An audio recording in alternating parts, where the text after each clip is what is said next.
Bongos, and you are listening to the Rectify Gaming Podcast.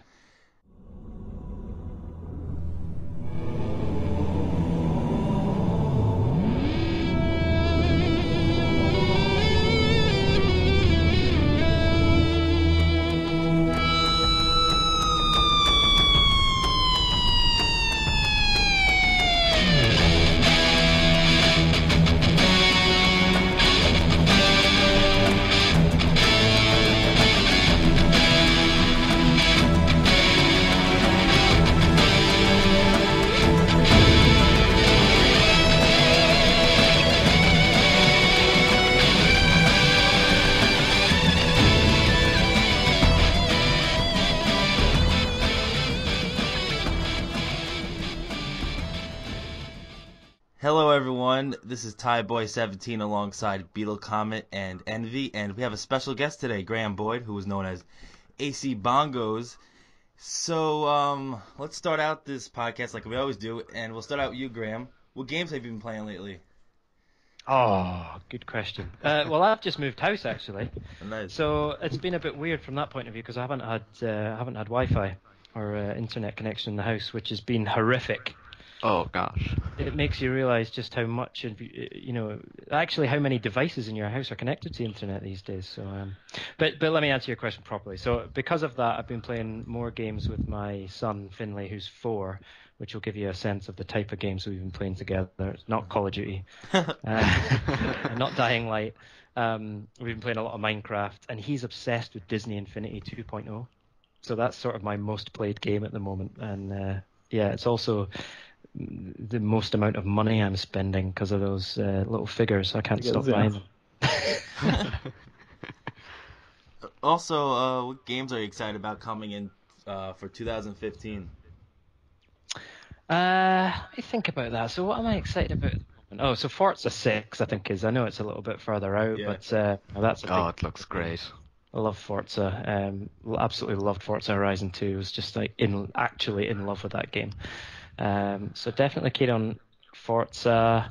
I mean, I'm thinking a lot about Call of Duty at the moment, which isn't necessarily, that I'm looking forward to the next one. I am, but because of the European finals of the COD World Championship at the moment, that one's kind of on my mind. But what else? Halo 5, clearly. Yeah. Can't really go beyond that, can you? So yeah. That's a good question. I haven't really properly thought about it at the moment. I spent so much time each day, looking at what's coming up and working on projects. Chance to think what I'm actually excited about.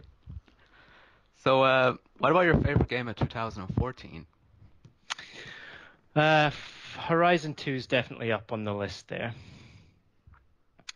Let me think beyond that. Titanfall? A lot of FIFA as usual. Oh, you know what? Who said Titanfall there? TieBoy. Tyler, yeah. I think it was Titanfall. I had a bit of a weird year because we had our second kid. Funnily enough, not long after we were playing Titanfall, Beetle. Was it? It was kind of like a month after we really got into that, and we were playing a lot live. And that really, shut down my gaming for a while. But yeah, I was at the point with Titanfall where I was, regened once and really felt like I could get really good at that game. I was really enjoying it and loved the whole tone of it and the movement and the weapons and and obviously the Titan stuff was just great fun as well. So yeah, I think it would be my pick of last. I definitely agree. When we were playing Titanfall with there was Lazybeard, Mike Glenn, Goofy Greg, PZ. Yeah. There's someone I'm forgetting. I know Baba Lava was there. There was someone else as well. Oh yeah, you, of course, Graham. Yeah. So yeah, that was pretty much the Titanfall team that we had, and it was brilliant. Those nights were fantastic. Getting you up to rank 50 and everything was great. Totally. And that was one of the best things about that game for me was meeting you guys and then playing on live with you quite regularly. And I think we were mucking around. We had just launched the Twitch app on Xbox One as well, so that's right. Sort of streaming stuff. Oh, yeah. And it was just a really nice time. It was really fun and kind of felt very social, and it was a nice community angle to it. And that game in particular, I think for Xbox was really important and quite special because it was, that first big exclusive. exclusive AAA title that was, it was a real moment for Xbox, and that was exciting from a sort of work point of view as well as a gamer Yeah. point of view. Have you played much since launch? Because it's changed a lot over time. They've now got a new ranking system in. Right, I really haven't, chips. and I keep saying to myself I should go back. And in fact, Alan, we talked to what was it? Must have been one of the recent DLC drops or big updates. We were going to try and get on and play, and never We actually had the we chance. never got around to it. But no, I've never gone back, but I, totally should. I had a real soft spot for that game, and Yeah. a lot of games you kind of grow out of playing, or you stop playing it because you feel like you've had enough. I never had that with Titanfall. It was external forces that stopped me from playing it. And then, since then as well, they've added some new. It's kind of like a co-op survival mode. It looks really interesting. I haven't played that yet. Is it good? It's pretty good, yeah. I didn't try that yet either. Well, yeah, maybe we need to get on live, all of us together, and get back on it and get in. Definitely. I'm sure I would absolutely love it live again. stream. Yeah. I mean, have you guys been playing it recently? What is the sort of community like? What's the people playing it? There's still a community there. It has kind of dropped over time, but there is still a community that plays it. Now, I haven't played it in, I guess, a few months, but there is still people who play it, and it does get regular updates here and there, and that's nice, you know? Yeah, but the player base is a lot bigger on console than it is on the PC. PC numbers really dropped compared to console, yeah. Well, that's good to hear. Yes, let's do that. Let's get back in there and play some Titanfall. I'm all Wi-Fi'd up at home now, and so can and I got happen. that season pass, so... Yeah. Nice. Well, the other nice thing I think about Titanfall is that every time we seem to run a sale, you can pick it up cheap, like at Christmas. I know. It was like £10 for the game plus season pass or whatever, and so It's crazy. Yeah, it's great that they're trying to bring new people, new console owners into the community like that. Yeah, definitely. Okay, so you recently got the March system update out, didn't you? So do you want to tell us a bit more about that? Yeah, I mean, screenshots is a big deal, so kind of excited about that. I think people have been asking for that for a while. I've wanted that for a long time. I use it on Steam, so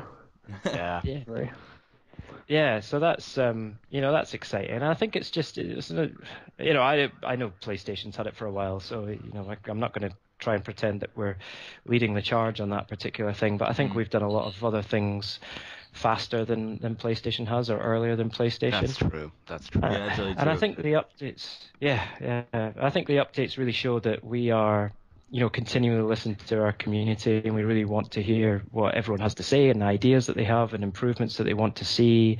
And I love the fact that the people who are much smarter than me over in Xbox HQ in Redmond over in the States are, they're clearly working really, really hard to actually make those things happen. And if you think about Xbox One when it launched, compared to now, it's like a completely different console almost, it really is. It is. And even more with Windows 10, probably. Yeah, exactly. Yeah. I think there's big positive changes to come, and and I know we will keep listening and keep hearing what people are telling us, and I think that's exciting. I think that's the way it should be nowadays. We have the technology to make that happen, and I think it's really cool that our Xbox community can get actively involved in shaping the product. That's awesome. I just want to mention here actually something I would love to see come back, and it's actually not on our show notes to mention this, but I would love to see 1 versus 100 return. Oh, I agree. 1 versus 100 is the best. Love it. I hear that so often. Like, it had Really? such a following, and people loved that. Like, It was almost. I think it took us all by surprise at the time, and I think definitely the fact that people still hold it so dearly in their hearts. It was really good. Like, I just want to play it. Like, on those nights, like, you don't know what to play. Like, I just go on 1 versus 100, like, play extended play or something. That's how great it was. I liked it.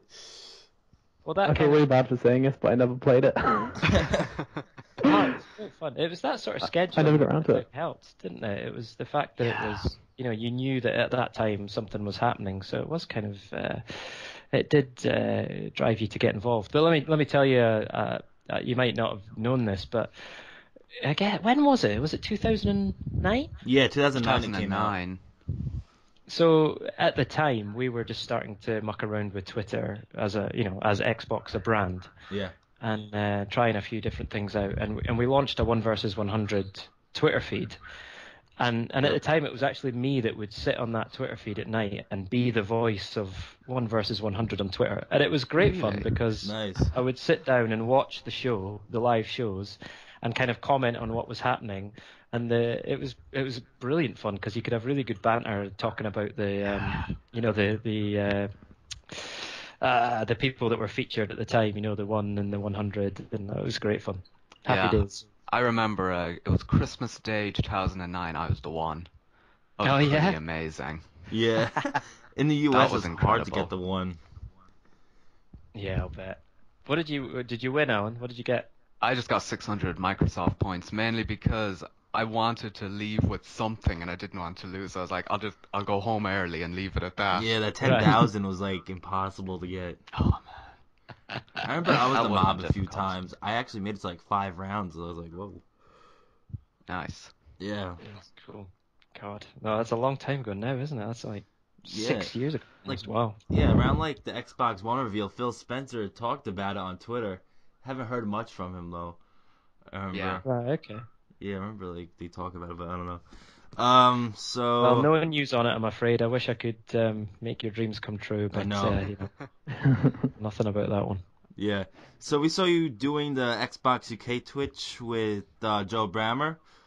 Oh yeah. You guys are playing Numa. We had Joe on the podcast on Monday to talk about Numa. What were your impressions of the game? Also, we hear you're doing special effects and what you were doing like special effects or whatever. Yeah. Okay. So let's talk about that first. So Yeah. this weekend, Special Effect is a charity based in the UK who do amazing work to help people with physical and mental disabilities play video games. And it is people of all ages who have maybe been born with physical or mental disabilities, or they have had accidents or things have happened in their lifetime that have made just the simple joy of playing a video game either very difficult or in some cases impossible. And what Special Effect do is, meet those people. They have consultations with them. They look at the specifics of their disabilities, and they help them. They create amazing technology or controllers or eye gaze systems, which means that people who have no physical mobility can control computers and game consoles with their eyes, and all this incredible That's awesome. stuff. And and that in itself is an amazing thing. But it's not just about people playing video games. Mm-hmm. It's for some of these people with these disabilities, just the sheer fact that they can actually play games opens up this whole new world of social interaction and confidence, and just a feeling that they can actually do something really fun for themselves and with their family and with their friends as well. And they've got Special Effect. I've got so many great videos on their YouTube channel, which you can look up, obviously, showing the impact that it has on people's lives when they help them out. So it's an absolutely wonderful charity. I've been working with them for years now. I do a 10K run in London for them every year, and raise some money whenever I can as well. So that's that's the Special Effect preamble. What they're doing this weekend is a thing called Game Blast 15. There's a hashtag for that at the moment, so you can search for that on Twitter. And they're just encouraging as many people as possible to stream video game marathons this weekend and raise money for Special Effect. So tonight I am teaming up with Game, the video games retailer here in the UK, and Jinx TV. They're doing I think a 24-hour stream, maybe even longer, in fact. And I'm going on at about 10 o'clock tonight for an hour, so I don't have to put in too much of a shift.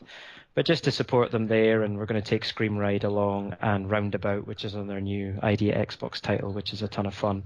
Nice. And just play some games, have a laugh, and raise some money for an amazing cause. So are you Awesome. heading out there, or Say that again, sorry? are you heading out to Special Effect in Oxford? No, we're actually doing it from Jinx's studio, which is somewhere in London. Actually, I better find out because I need to drive there later. Yeah, so it's yeah, we're doing it from in London town. But yeah, I have been out to special effects offices in the past, and it's a really beautiful place. And they're a great team. They're really lovely people, and they do amazing work. So I think it's a charity that I would encourage every gamer to look up and see if you can help, because it really means a lot. So, Graham, you've done a lot of events recently, like with Evolve and even last year with Gamescom and E3. Talk to us about some of those events and what ones are you excited for this year? Yeah, God, I guess the events for this year are just starting to kick in. If I think about the big ones in the year, E3, Gamescom, etc., like I think Gamescom is always my absolute favorite. I think that's an event which is much more focused around community and around actual gamers. It's a public event rather than a press event, and I think that changes the whole tone of the event, and I love that side of it. I also love that it's the fact that it's the first time a lot of the big games for the year show up in Europe. And European gamers can get hands on with them, and often in a better way than at E3. E3 is a really amazing show, and it's kind of like, it's very flashy and it's very Hollywood. Yeah. But actually, if you want to play games, it's not great for that. Gamescom is much better if you actually want to get hands on with games and play some games and speak to the people that make them. E3 is about the big razzmatazz and the big show, the big reveals, and I do love it for that, and I really like LA as well. But Gamescom is a special place in my heart. The one I mentioned earlier that I'm thinking a lot about just now, because it's next weekend, is the European finals, is the Call of Duty World Champs. So I'm not the biggest Call of Duty player. I really like it. I used to love Black Ops 2. I played that tons, and I've been quite impressed with Advanced Warfare. But I totally love the Call of Duty World Champs just because of the community that surrounds it, and the sort of characters and the personalities of the players and teams that compete in it. It's quite a fascinating world. And the thing I've found is that a lot of the players, they're really cool guys. They're really nice, smart, dedicated, ambitious guys, and they happen to be absolutely incredible at Call of Duty. And it's just fascinating watching them, go head to head, some of the best players in the world, and and for the best guys, they make some serious money out of it as well. They So, do. yeah. Remember there's like a So, $1 yeah, million we've got tournament with Call of Duty? totally, yeah. Yeah. Yeah, the World Finals in LA, which are actually at the end of March, are it's $1 million prize pot. I think the winning team takes home $400,000. So $100,000 is, between four people is $400,000 between four people is pretty tidy paycheck. Yeah, definitely. But it's there's some great stories come out of that as well. Some of the teams that come from smaller, not smaller, but I guess less well-known regions of the world when you think of Call of Duty esports.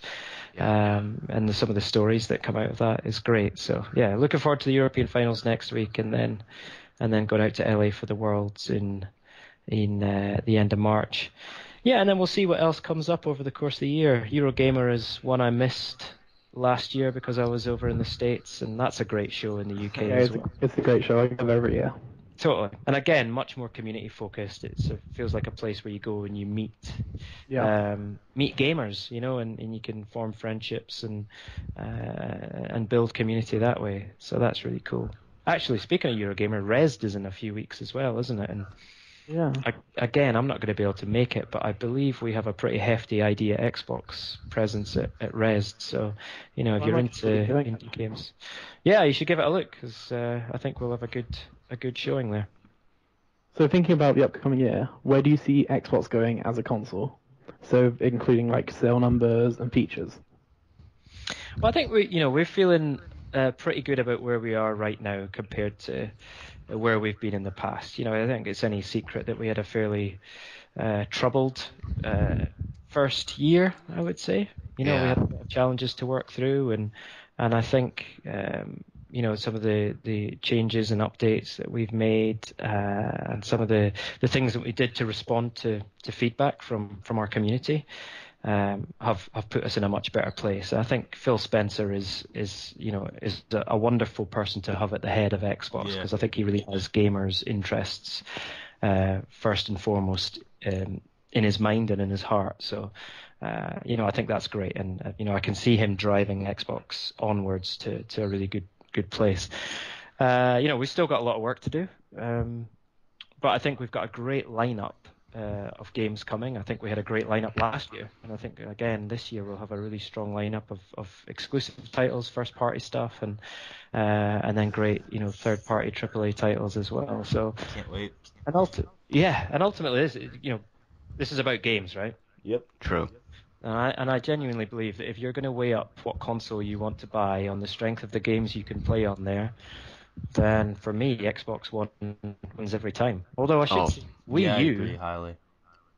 Wii U's got a really good lineup coming as well. So yeah, I'm definitely keeping an eye on them. I've unpacked my Wii U at home, and I'm kind of keen to see what they come out with this year. By any chance, do you collect amiibos? No, I honestly, my house is already full of Disney Infinity characters, and Skylanders Trap Team is. I have about like 18 of them right now. Nintendo's getting on to me. I'm trying to avoid that. Yeah. You know what will happen, Ty? It'll be if my son suddenly decides that he wants to start collecting them, then that'll be when it happens. I want to see a tweet. No, for the moment, I'll stick with Skylanders and Disney Infinity. Yeah. Okay, so this is a question I was going to ask. Basically, last year I asked Major Nelson about potentially resetting version 1 game tags from the original Xbox, which are inactive.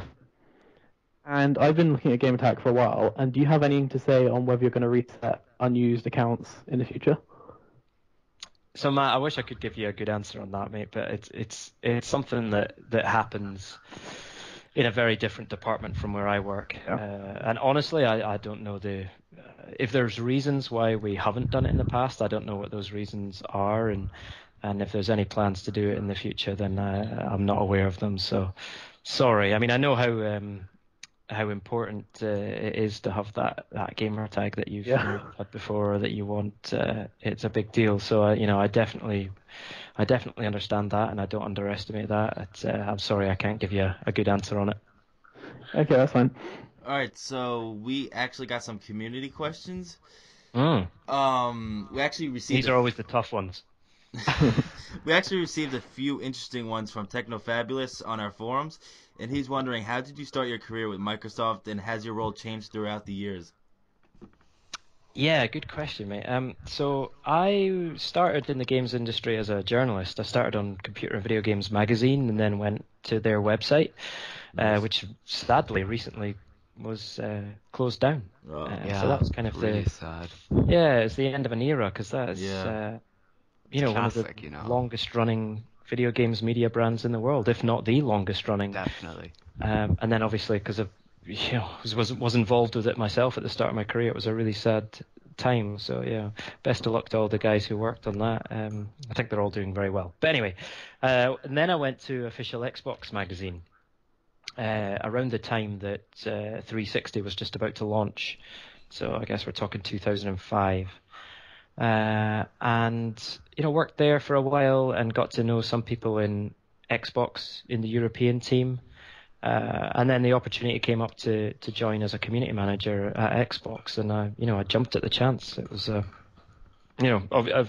was focused on Xbox from a work point of view, and Xbox was always my personal console of choice at home, so it was pretty cool to have the opportunity to come in and work on the team, and honestly, pretty much every week, every month, and definitely every year since then, which is, I guess, 8 years, or maybe been even 9 years this year I've been at Xbox. It's changed so much. I bet. My role's changed, and the landscape of community and social media has changed so much, and the console has changed so much. 360 itself changed so much from launch until today, and then I've had the fun of launching Kinect and Xbox One and some of the challenges that have come along with that. Even when it's been difficult, it's been great experience, and the one consistent thing has been, the community. Working closely with the Xbox community is just a joy because you're so passionate, you care about it so much, and when things are good, it's just brilliant to work with and talk to you guys. And when things aren't so good, you're supportive and critical in the right way. And I think that's been really, really valuable to us, particularly over the last 18 months or so. It just helps us. It helps us be better, I think, and that's really important. Well, you mentioned Inside Xbox. Techno was also wondering whether we'll potentially see a weekly Xbox One show with games, tips, and interviews, similar to what was on the 360. That is a very perceptive and timely question. So, I was really gutted when Inside Xbox went away. I loved working on that. I appeared on the videos every so often. That was great fun. And, Dan and Andy and the rest of the team there were just brilliant. So that was a real shame. In a lot of ways as well, Inside Xbox was ahead of its time. They were doing stuff, 4 or 5, how many years? I suppose maybe 3 or 4 years ago. That was kind of ahead of its time, Uh-huh. A lot of people are doing it now, but back then no one was really doing that. And we're kind of aware of that. So we're definitely looking at ways that we can create more content, both here in the UK and in the US and in other European markets as well, that really, I guess, talks more to the local community. So that could be video content. We're trying to do more Twitch streaming. And we're just trying to get a little bit closer to the community, and from that point of view. I think you'll see more of that pretty soon. So Techno was also saying that first party and new IP are critical to Microsoft's success in the industry. Would you agree with that statement? Yes, I absolutely would. I think these days it's one of the biggest differentiators between different consoles. And I think it's also the reason that people have multiple consoles, which I think is a great thing. You can have different experiences on each console. I think that's really valuable. And I think it's where we've been really strong. I think last year our first party lineup was ridiculously strong. And a great range of different titles as well.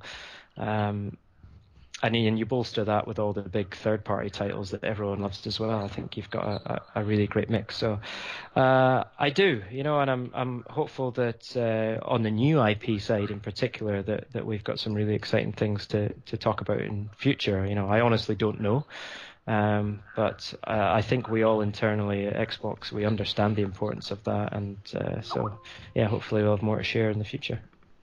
All right. So Techno also asks, some games are launching recently with a lot of technical issues.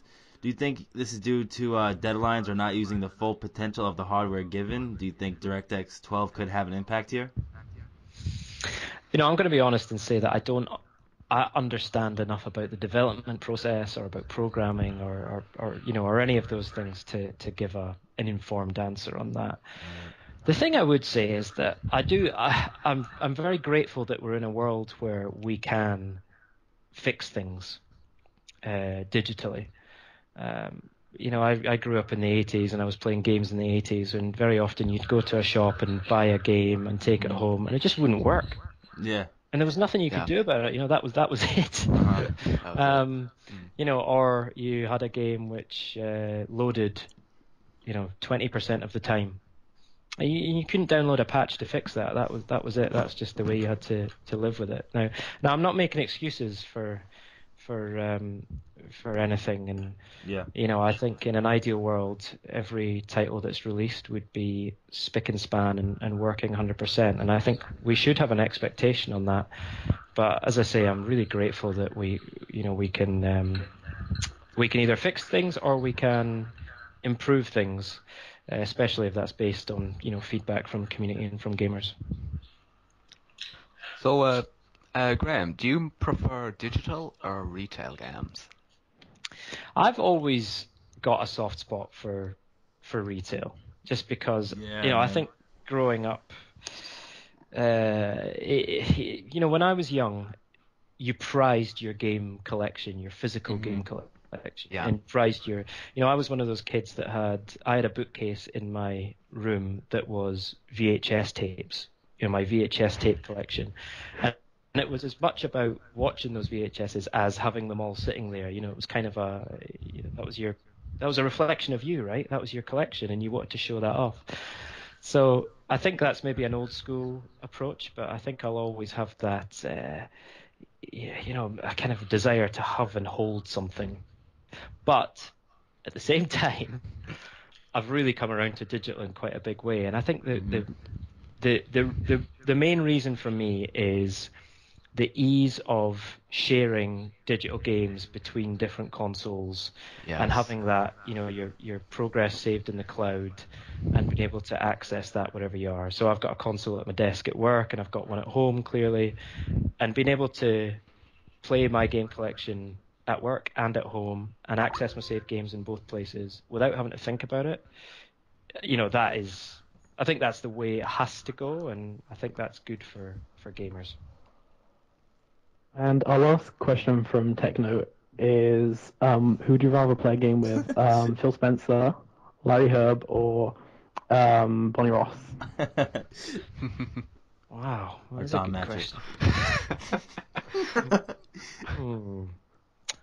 Well, I have played games with Larry Herb before, Yeah. so I guess I can cross that one off the list. I guess it'd be interesting to play some co-op Halo with Bonnie. She is super cool. I know. She's a Yeah. really cool woman. So yeah, that would be fun. I think just to do a full run through of Master Chief Collection, start to finish, and then maybe see if I can persuade her to give me a sneak peek of Halo 5 as well. Yeah. So I'll go with Bonnie then. Also, this next question is from R2424 on our forums. He wants to know, when will Xbox One get more localized features such as One Guide, Azure servers, local apps, Xbox Live, and game localization in markets such as the United Arab Emirates. He also is interested in Forza Motorsport 6 and if we'll see that out this year, and why games release on a Friday in certain markets but a Tuesday in the US. Wow, he's got a lot of questions. Yeah. I'll let you answer those. So let me answer the Forza Motorsport one first. Yeah. I think just stay tuned on that one. There'll be lots of Forza news to come. And Turn 10 in particular are really good at communicating with the community when they have stuff to talk about. So from what I've seen, no one's going to be disappointed by that game. It's going to be incredible. Nice. I bet. The retail question is a really interesting one. There's actually a brilliant Eurogamer article which was written maybe 3 or 4 years ago now. I knew you were going to mention it. Yeah. I had that mentioned on the show notes. You were going to mention it. Yeah, it's my go-to source for this question, and it's actually it's quite a fascinating story, and it's not driven by video games so much as retail history that goes back 100+ years. And I think it was kind of been driven by the way books were delivered to bookstores, in past times. So I would suggest that your man goes and searches on Eurogamer.net for that feature, because that's an interesting one. Now, the other question was around localization of content and services and things, and again, I don't think there's an easy answer to that, because there's a few things mentioned there. What I would say is that, again, we're always listening to our community and those things. And I know that the pace of that change can sometimes feel very slow. But we're kind of, there always has to be a process that happens, above my pay grade, and people that are more important of me, of where do we put our focus. And I think there's always a tension between, how can we make changes that benefit as many people as possible, in a positive way. And I know it's tough. In an ideal world, we'd, fix everything as quickly as possibly could. But I think we often make the right choices in terms of making the overall experience better for as many people as possible. Yeah. And we have one question from G-Man Rocks, and this is from forums. He's saying that we know that Rare is working on a new game. Do you think we'll see a new Conker or Banjo game? I'd love that. I'd love to see that. I honestly don't know. I mean, personally, I think that would be great. I think Rare's a studio that has just an amazing heritage and a really British background. Everything that they have done in the past it feels very British, and I think there's something really special about that. So I would love to see them resurrect some of those characters and some of that feel and tone, and just kind of excited to see what they have got up their sleeves. Oh, Plus, I love going out to their studio as well because it's in a really beautiful part of the country, in the middle of beautiful countryside, and it's a nice day out. Yeah, I think there's some really, really great studios in the UK. Like when you look at some of them, like Playground is one of my favorites to do Forza Horizon 2. Like that game is brilliant. Yeah, and a great studio as well. And I should point out that those guys at Playground, more so than a lot of developers I've met before, you can tell that they really love that game.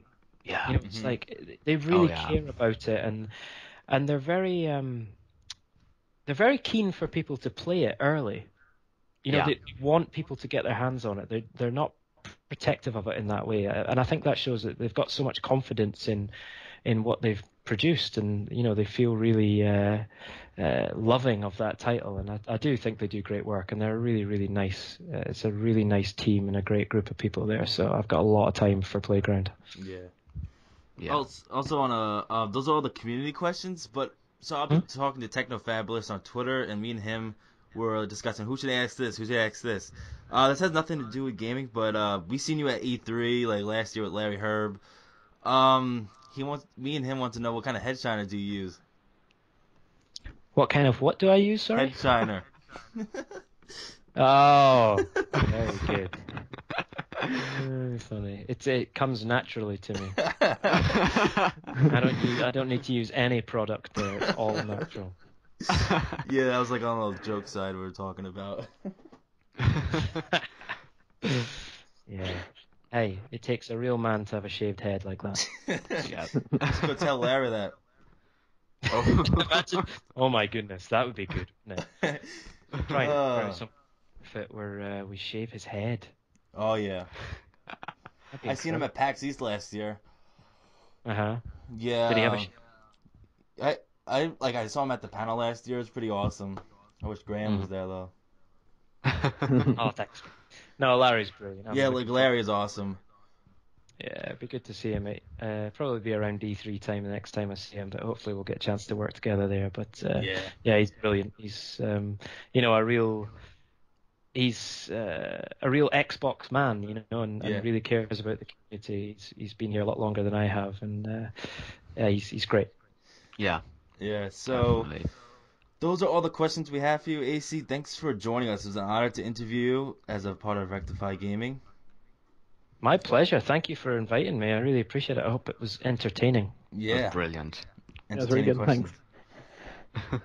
So, this is episode 8 of the Rectify Gaming broadcast, brought to you by TieBoy17, Beetle Comet, Envy, and our special guest Graham Boyd, also known as Acey Bongos. Thanks for watching. Make sure you share this on Twitter, with your friends, anywhere you want, at the library, and use proper head shiner. So, see you all later.